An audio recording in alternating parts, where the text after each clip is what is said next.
अधीर से छुटकारा पाना चाहती थी, लेकिन उसे इस बात का भरोसा था कि अधीर कभी उसको नुकसान नहीं पहुंचाएगा और उसके इसी भरोसे को तोड़ने के लिए राजीव ने ये हरकत कर डाली।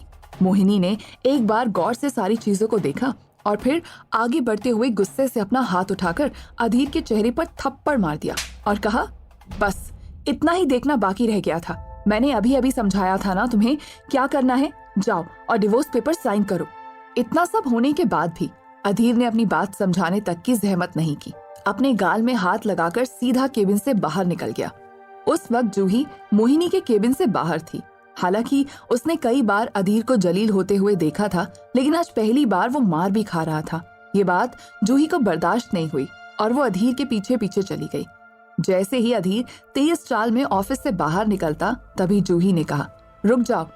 आज पहली बार अधीर से किसी ने बात करने की कोशिश की थी और ये आवाज उसके लिए नई थी, इसीलिए उसके कदम वहीं रुक गए।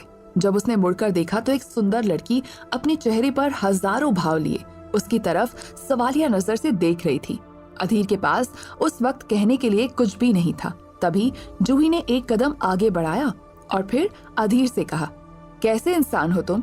हर रोज जलील होते हो और फिर से अगली बार जलील होने आ जाते हो। क्या तुम्हारे मन में कभी ये सवाल नहीं उठता कि ऐसा करने से तुम्हारी क्या इज्जत रह जाएगी? लोग तुम्हें किस नजर से देखेंगे?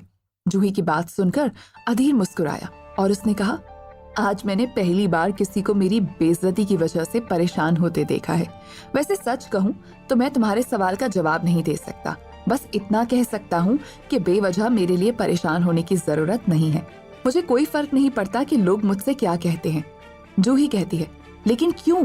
क्या तुम मोहिनी से इतना प्यार करते हो कि उसके लिए कुछ भी झेलने को तैयार हो? इस सवाल पर एक बार और अधीर को हंसी आई और उसने कहा, ये तो वक्त ही बताएगा। इतना कहकर वो वहां से चला गया। इतना बेइज्जत होने के बाद भी अधीर कौन सी बात को सोचकर मुस्कुरा रहा था? क्या जूही अधीर को चाहने लगी थी? मोहिनी और राजीव के बीच में क्या रिश्ता था? तो दोस्तों, आगे क्या होगा इस रोमांचक कहानी में, जानने के लिए इसे सुनते रहिए सबके दिलों की धड़कन पॉकेट एफएम पर।